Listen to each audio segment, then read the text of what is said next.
그러면 이 시편 30편은 다윗이 죄를 범하고 하나님으로부터 심판을 받은 사건을 다윗이 숨기지 않고 오히려 회개함으로 말미암아 하나님 앞에 내가 부르짖으면서 하나님, 내가 잘못했습니다.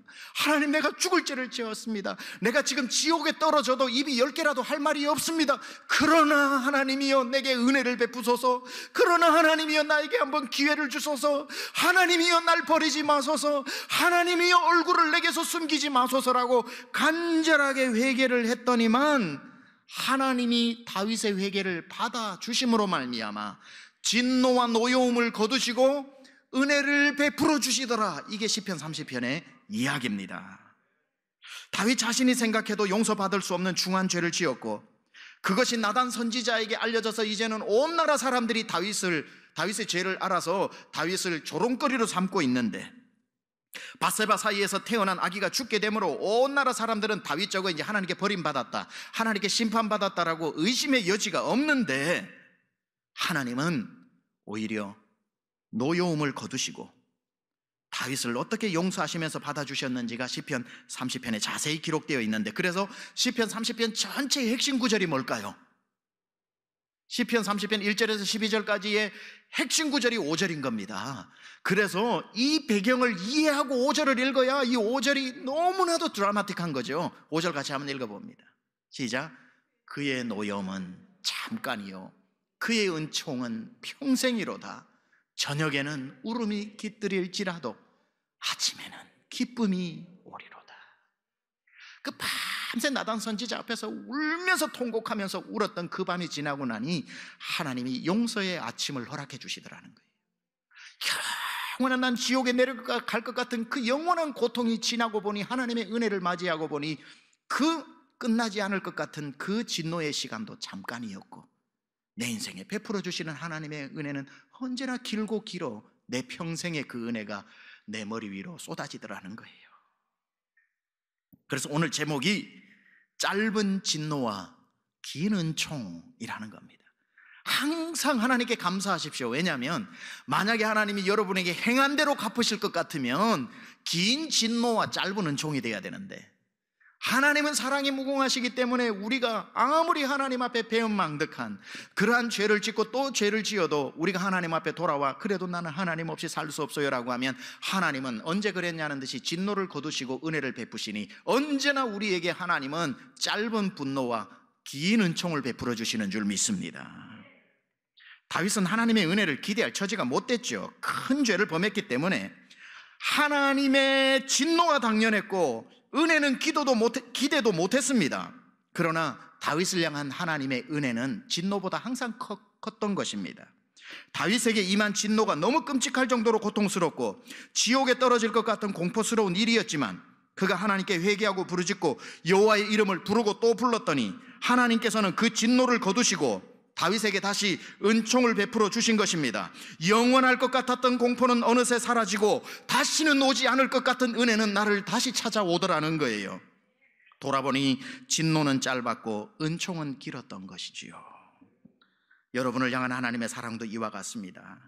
하나님이 우리를 행한 대로 갚으실 것 같으면 언제나 진노가 길고 은혜는 잠깐이겠지만, 여러분을 얼마나 도대체 하나님이 사랑하시면 우리의 행한 대로 다 갚지 아니하시고 언제나 진노는 잠깐 채찍으로 사용하시고 우리가 돌이키기만 하면 기다렸다는 듯이 밀린 은혜까지 우리에게 부어주시니, 여러분, 우리가 받는 은혜가 결코 당연한 게 아닙니다.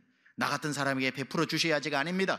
우리의 행한 대로 당연하게 받을 것 같으면 진노의 심판을 받아야지 어찌 은혜를 받을 수 있겠습니까? 그래서 당연한 것 아니라 은혜인 줄 믿습니다.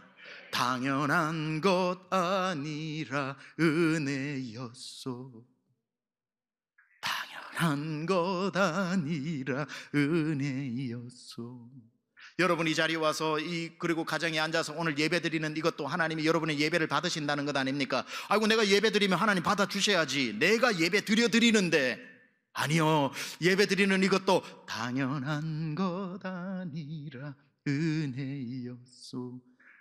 목사님, 나한테 고맙게 생각하십시오. 왜요? 내가 강남중앙침례교회 다녀드립니다. 다녀드리는 게 아니라 우리 교회 다니는 것도 당연한 것 아니라 은혜였소. 여러분이 오늘도 눈 뜨면 눈 떠졌다고 생각하고 내가 눈을 떴다? 아닙니다. 주님이 이렇게 올려주신 거예요. 그죠? 오늘 아침에 야 일어나라 하고 올려주신 거죠. 저도 오늘 새벽 3시 반 되니까 이렇게 뜨게 하시더라고요. 1시간 일찍 떼어가지고 1시간 손해봤네. 하여튼 내가 오늘 눈을 뜨고 하루를 시작하는 것도 당연한 것 아니라 은혜였소. 와서 수요일 날 와서 찬양팀으로 서고 반주를 하고 반주를 하는 거 당연히 내가 해드리지. 아멘 하실 겁니까? 당연한 것 아니라 은혜였소. 여러분, 하나님이 행한 대로 갚으실 것 같으면 우리 서지도 못하고 설교도 못하고 예배도 못 드리고 눈도 못 떠요. 그러나 그의 노여움은 잠깐이요 그의 은혜는 한이 없기 때문에 우리가 받는 것을 어찌 당연하다 생각합니까? 당연한 것 아니라 은혜였소. 이겁니다. 은혜밖에 없는 거예요. 모든 것이 은혜. 이따 부를 거거든요. 그렇다면 다윗에게 왜 이 고통이 찾아왔을까? 자, 아까 말했듯이 죄를 범해서 회개하지 않고 있었던 순간이었기 때문에 하나님이 진노를 내리셨다고 말했는데 그걸 묻는 게 아니고, 그러면은 죄를 지어서 하나님의 심판이 진노가 임했다면 다윗은 왜 죄를 짓게 되었을까? 이 하나님의 마음에 합한 사람이 웃자다가 죄를 짓게 되었을까? 이걸 죄를 지어서 심판, I know, 알아. 죄를 지어서 심판인데 우리가 더 깊이 물어야 돼요. 항상 말씀은 깊이 들어가야 돼요. 그래서 죄를 지어서 심판받았다 이래 생각하지 말고 다윗은 왜 죄를 지었을까를 생각해야 되죠. 그래야 우리가 죄를 안 짓죠. 다윗이 죄를 지을 수밖에 없었던 한 가지 동인이 있었어요. 그게 6절이에요. 자기가 고백을 해요. 내가 죄를 지을 수밖에 없었던 이유가 있다. 사실은 그게 뭐냐면 6절에 이렇게 나옵니다. 내가 형통할 때에 말하기를 영원히 흔들리지 아니하리라 하였도다. 내가 그때 미쳤다 이런 말을 했던 게, 그러니까 다윗이, 여러분이 아시다시피 사무엘하 11장에 바세바를 범하는 사건이 나오거든요. 그 전까지 다윗의 연전연승의 이야기가 나옵니다. 나가기만 하면 이겨. 그래서 다윗이 가는 곳마다 하나님께서 이기게 하셨더라는 기록이 나와요. 그러니까 이기고 또 이기다 보니 처음에는 하나님 때문입니다. 두 번째도 하나님 때문입니다. 세 번째 이기고도 하나님 때문입니다. 한 5번 이기고 나면은 하나님 절반 내 절반, 이러다가 이제 한 10번 이기고 나면 아예 하나님 없어도 이거는 이기더라. 그래서 내 모든 것이 평안해지기 시작하니까 나중에는 어디까지 가게 되냐면은 항상 하나님이 다윗을 가장 전쟁에 앞서 나가게 하심으로 이기게 하셨는데 다윗이 어디까지 교만해졌냐면은 아합을 보내면 야 네가 가라, 이제 내가 안 가도 된다. 하나님이 함께 안 가셔도 이제 보니까 이기고 확률상 이제는 어디까지냐면 내가 안 가도 이기겠다 하고 그는 홀로 남았던 거예요. 마음이 어디까지 높아진 거예요. 그러니까 그 순간을 다윗이 돌아보니까 등에 그 식은땀이 흐를 정도로 자기가 고백하는 거예요. 훌륭한 사람이죠. 뭐라고 고백해? 이 죄가 내가 왜 바세바를 범했는 줄 아냐? 왜 하나님이 날 떠났는 줄 아냐? 내가 이런 고백을 했었다. 부끄럽지만 백성들 앞에 노래를 지어 부르게 했으니. 다윗이 얼마나 훌륭합니까? 자기의 치부를 드러내면서까지 너희는 그러지 말라고 얘기하는데 뭐라고 얘기하냐면 내가 형통할 때에, 나가기만 하면 이길 때에 내가 말하기를 내 나라는 영원히 흔들리지 아니하리라, 이런 말을 했다 내가. 그러니 하나님이 뭐라 그러셔요? 진짜로 안 흔들리냐 네 나라? 그럼 내가 한번 흔들어 볼게, 이런 거예요. 하나님이 네가 안 흔들린다 그러니 내가 한번 흔들어 볼게. 지금까지 당연한 것 아니라 은혜로 나가는 데마다 이겨놓고 한 10번 이기고 나니까 내가 이기는 건 당연합니다 이러고 나가는 거죠. 그러니까 내가 형통할 때에 내가 말하기를 내 나라는 영원히 흔들리지 아니하리라. 하나님이 아이고 이 사람아 내가 한번 흔들어 볼게 하고 흔들어 버리니까 바로 흔들리잖아요. 그러니까 오늘 이 본문을 보면 이런 거예요. 내가 흔들리지 아니하리라 하는 순간 쩍 보니까 커튼 뒤에서 웬 여자가 샤워를 하고 있는 거예요. 흔들리지 아니하리라 하고 보니까 마음이 흔들려 버리는 거예요. 안 흔들리기는 뭐가 안 흔들려요. 세상에 하나님을 의지하지 않는 자는 마구마구 흔들리는 거예요. 태풍 앞에 사시나무처럼 흔들리는 거예요. 다윗이 얼마나 마음이 높아졌는지. 그래서 우리가 고린도전서 10장에 나오는 것처럼 선자는 넘어질까 조심하라. 섰다 생각했을 때 높아지니 마귀는 높이 올려놓고 사다리 흔들어 버리거든요. 우리도 가장 평안할 때, 가장 형통할 때, 이제 하나님이 대충 도와주셔도 된다 생각할 때, 내 힘으로 될 만할 때, 내 돈으로 뭔 일을 처리할 수 있을 것 같을 때, 지금 공들여 놓은 인맥으로 얼마든지 어려움을 헤쳐나갈 때가 가장 위험하다는 것. 정말 하고 하나님이 흔들어 버리시면 그 모든 거 하루아침에 다 흔들린다는 것. 차라리 욥은 고난에서 이겨냈지만 다윗과 솔로몬은 형통에 무너졌다는 것. 형통이 그토록 무서운 거라는 것. 형통은 하나님을 잊어버리게 만든다는 것. 오늘 포로를 다녀와서 스룹바벨 성전을 봉헌하는 이스라엘 사람들이 또 이 다윗과 같이 행동했다는 거예요. 바벨론이 쳐들어오기 전에 이 사람들이 하나님 없이도 살 수 있다고 생각을 했던 거예요. 교만하여 하나님 없이도 살 수 있다라고, 자, 우리의 성을 짓자. 선지자들이 나타나서 회개하라 회개하라 그래도 우리가 뭐 이만하면 잘 살지, 형통한데 너는 왜 이 좋은 날에, 이 평안한 날에 그렇게 이사야야 너는 초치느냐, 예레미야야 너는 왜 이렇게 재수없는 소리를 하느냐. 선지자를 가두어 버리고 그 하나님의 목소리를 다 귀를 막아버리면서 형통하다 할 때에 저 위에서 툭툭툭툭툭툭툭툭툭 바벨론의 말발굽 소리가 들리는 겁니다.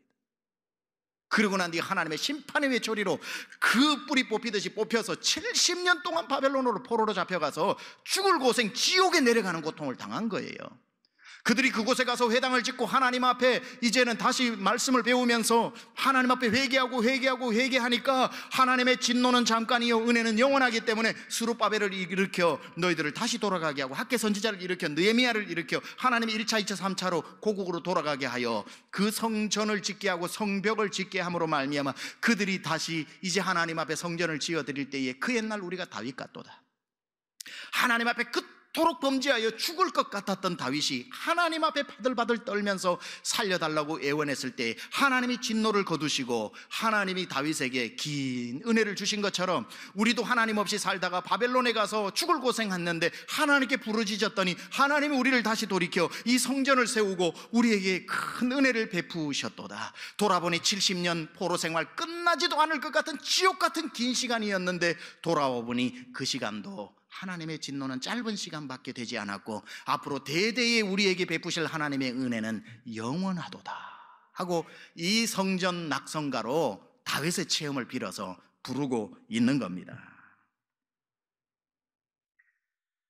다윗이 자기의 잘못이 형통할 때 형통을 관리 못해서 자기가 그런 죄를 범했다라고 솔직하게 고백하고 있죠.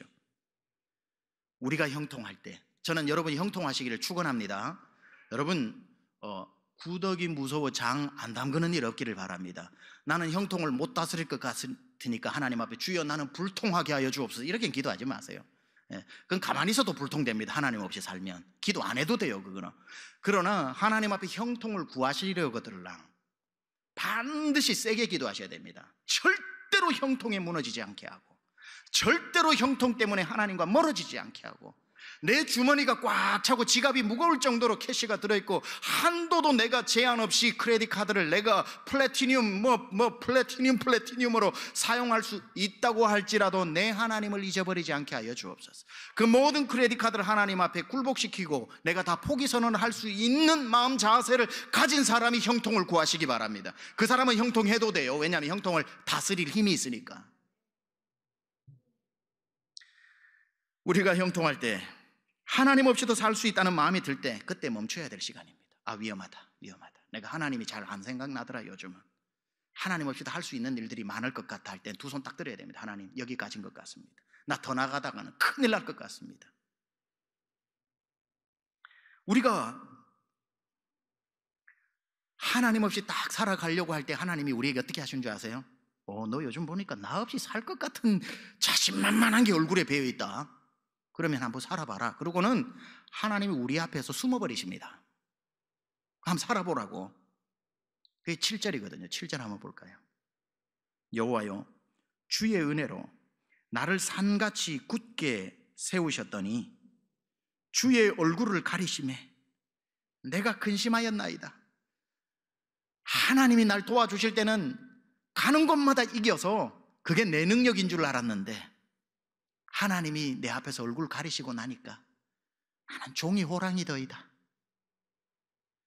여호와께서 주의 얼굴을 내게서 가리심에 내가 할 수 있는 게 아무것도 없더이다.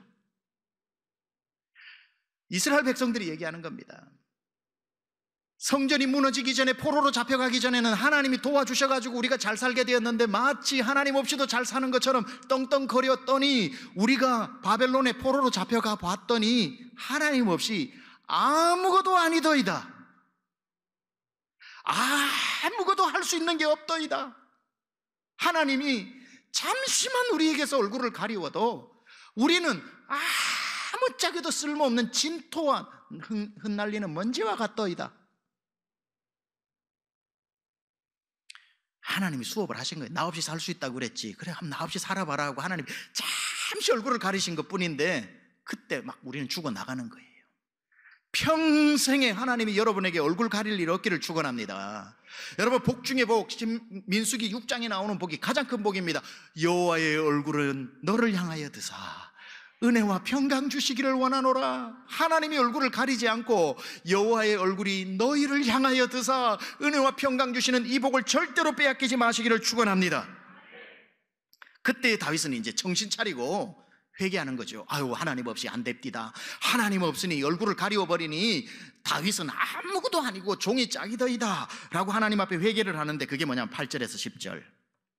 여호와여, 내가 주께 부르짖고 여호와께 간구하기를 하나님 없이 살아보고 하나님 얼굴을 가리니 내가 무덤에 내려갈 때에 나의 피가 무슨 유익이 있으리요? 진토가 어떻게 주를 찬송하며 주의 진리를 선포하리까? 나는 진토더이다. 나는 땅에 쏟아지는 핏덩어리더이다. 여호와여, 들으시고 내게 은혜를 베푸소서.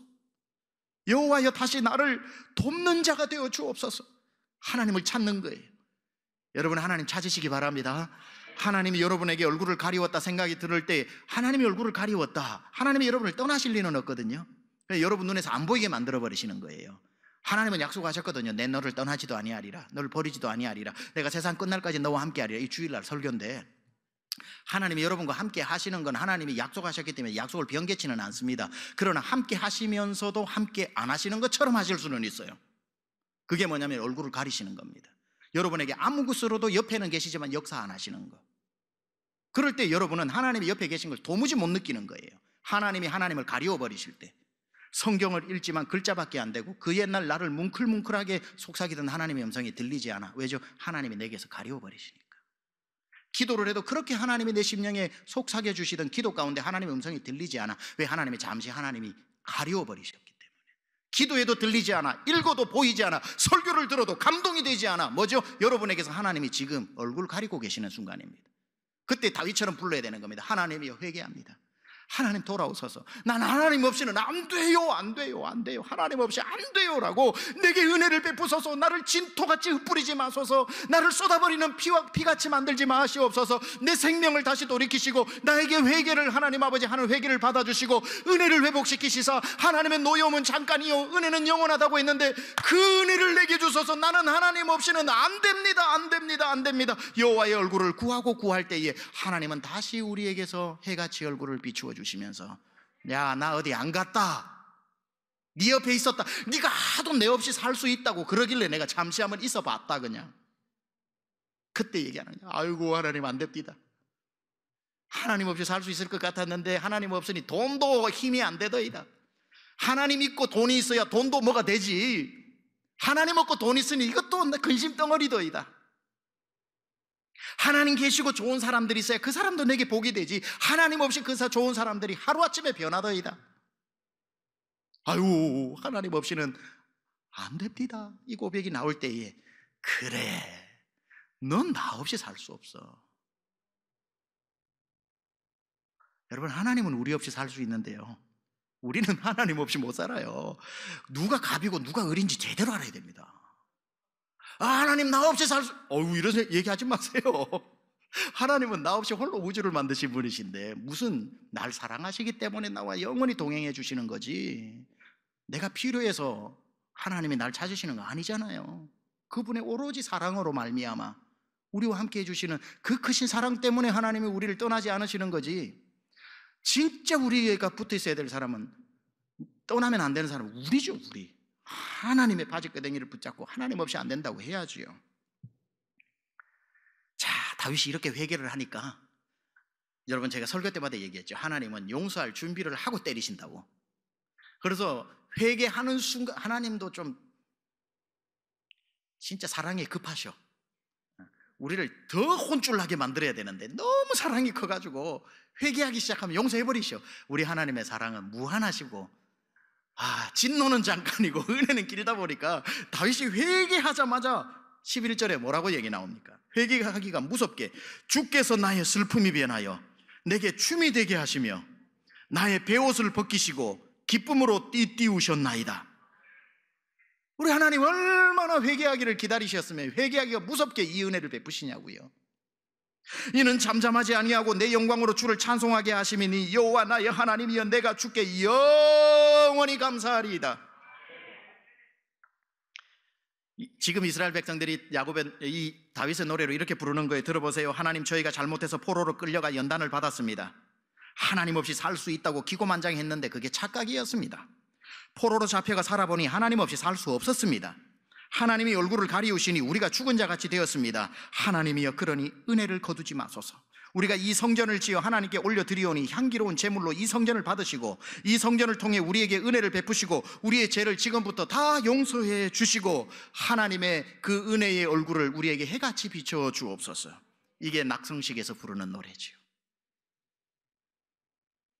그때에 하나님이 그 기도를 받으시고 이스라엘 백성을 향해서 어떻게 응답하십니까? 잘 들으세요. 그의 진노는 잠깐이요 은총은 평생으로 베풀어 주셨습니다. 저녁에는 울음이 깃들지라도 아침에는 기쁨이 오게 하셨습니다. 주께서 회개하는 자에게 슬픔이 변하여 춤이 되게 하셨습니다. 내가 입고 있는 죄의 옷, 이 슬픔의 베옷을 벗기시고 축제의 옷을 기쁨의 옷으로 갈아 입히셨습니다. 말씀 마칩니다. 오늘 이 말씀을 듣는 중에 다윗과 같은 상황에 있는 분 없습니까? 진노 가운데 고통받는 다윗과 같은 그러한 상황에 내가 지옥이 설명하지 마세요. 난 이미 지옥에서 살고 있습니다 라고 하는 분 있습니까? 혹시 하나님 없이도 살 수 있을 것 같은 허황된 마음이 스물스물 올라오고 있는 분 있습니까? 모든 것이 평안하여 불안할 정도로 평안하여 진짜 염려가 없어 이제는 하나님께 간절함을 잃어버린 분이 있습니까? 그럼 평안한 게 아니라 위험한 거죠. 하나님 없이도 살 수 있을 것 같은 마음, 혹시라도 이 중에 한 분 있다면 지금 가장 위험한 순간에 서 있다는 것, 빨리 하나님 없이는 안 된다고 돌이키시기를 축원합니다. 혹시 이 중에 회개할 기회를 놓치고 살다가 고통 가운데 지금 극심한 고난을 받고 있는 분 있습니까? 고통을 이겨내려고 혼자 어금니 깨물고 하지 말고 회개하시기 바랍니다. 하나님은 회개하기를 기다리셨다가 밀린 은혜까지 주실 줄 믿습니다. 하나님께 돌아오고 하나님의 얼굴을 구하고 하나님 없이는 안 된다고 그냥 솔직하게 하나님 앞에 절대 부복하면 되는 겁니다. 그걸 영어로 total surrender, 완전 굴복하라는 거예요. 이 중에 하나님의 얼굴이 가리워져서 요즘 기도해도 응답이 없고 성경을 읽어도 하나님의 마음이 느껴지지 않고 설교를 들어도 땡땡땡 소리만 난다면 하나님이 여러분에게 얼굴을 가리고 있는 겁니다. 기도하시기 바랍니다. 하나님, 설교가 들리고 성경이 읽혀지고 기도에 하나님의 음성이 들리게 해달라고, 하나님 내게 단 1초라도 내 앞에서 얼굴을 가리지 마시라고 하나님 앞에 기도하시기 바랍니다. 그러면 하나님은 그 얼굴을 너희를 향하여서 드사 은혜와 평강 주실 줄 믿습니다. 낙성식, 낙성가, 고린도전서 3장 16절, 너희 몸이 하나님의 성전이라고 했으니 이제 여러분의 몸을 성전으로 오늘 하나님 앞에 낙헌하시기 바랍니다. 그때에 이 모든 것으로 깨끗하여 하나님 앞에 여러분만의 낙헌식에 여러분만의 시편 30편을 지어 부르며 난 하나님 은혜 없이 살 수 없으니 주여 그 은혜를 거두지 마시고 내 평생의 노여움은 잠깐이요 은혜는 영원토록 그 은혜를 베풀어 달라고 기도하시기 바랍니다.